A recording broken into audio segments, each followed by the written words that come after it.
Assalamualaikum warahmatullahi wabarakatuh.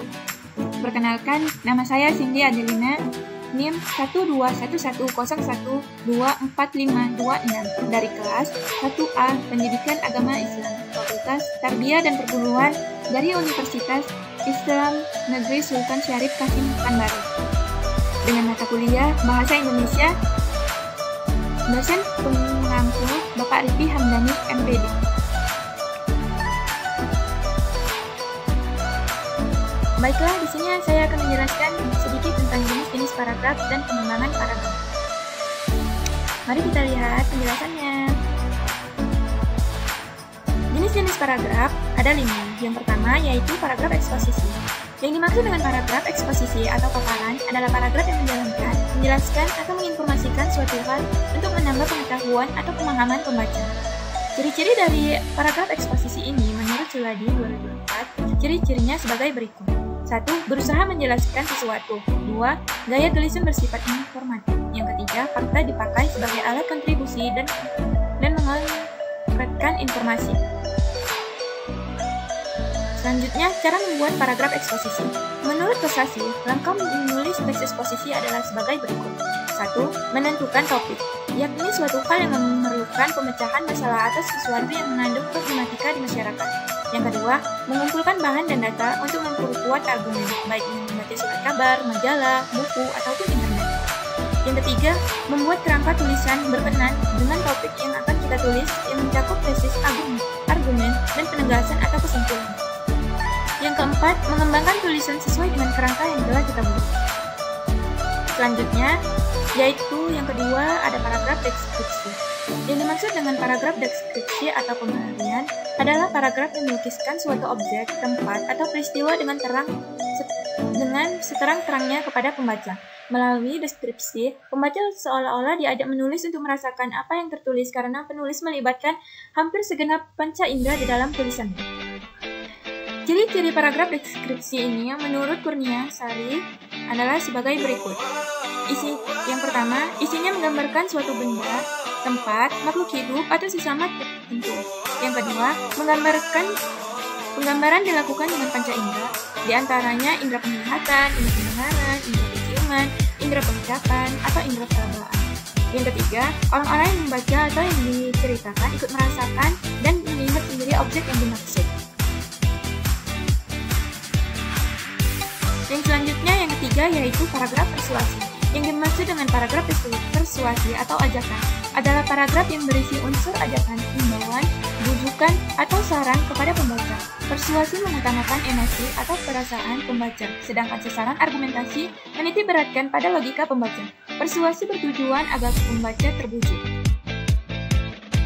Selanjutnya, ciri-ciri paragraf persuasi.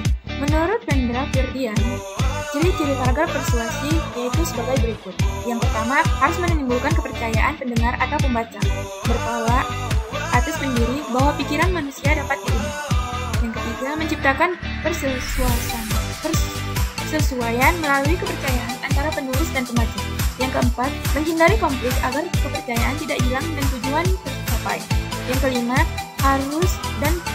harus ada fakta dan adab yang mendukung. Yang selanjutnya yang keempat yaitu paragraf argumentasi. Yang dimaksud dengan paragraf argumentasi atau bahasan adalah paragraf yang berisi pembuktian atau pembahasan atas pendapat penulis tentang suatu hal. Dalam paragraf argumentasi, penulis berusaha meyakinkan pembaca dengan menyertakan bukti, contoh, atau alasan.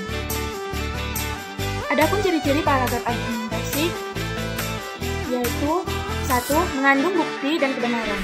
Yang kedua, memiliki alasan yang kuat. Yang ketiga, menggunakan bahasa demonstratif. Yang keempat, analisis rasional atau berdasarkan fakta. Yang kelima, unsur subjektif dan emosional sangat dibatasi, sedapat mungkin tidak ada. Adapun cara membuat paragraf argumentasi yaitu mendapatkan topik, memilih topik, dan menyusun paragraf argumentasi. Selanjutnya yang kelima yaitu ada paragraf narasi. Yang dimaksud dengan paragraf narasi atau kisahan adalah paragraf yang berisi kisahan, cerita, rekaan, atau cerita pengalaman. Cerita dijalin dalam urutan waktu, peristiwa, dan tokoh, baik manusia maupun benda yang dimanusiakan, yang menjadi sorotan kisah penulisnya. Narasi bukan hanya terdapat pada karya fisik, melainkan juga non-fisik. Ciri-ciri paragraf narasi. Yang pertama, menonjolkan unsur perbuatan atau tindakan. Yang ketiga, dirangkai dalam urutan waktu. Yang keempat, berusaha menjawab pertanyaan apa yang terjadi. Yang keempat, ada konflik. Materi yang selanjutnya yaitu adalah pengembangan paragraf. Pengembangan paragraf dibagi menjadi dua. Yang pertama yaitu berdasarkan teknik pengembangan paragraf. Di dalam teknik pengembangan paragraf dapat dikelompokkan menjadi dua, yaitu pengembangan secara alamiah dan pengembangan secara logis.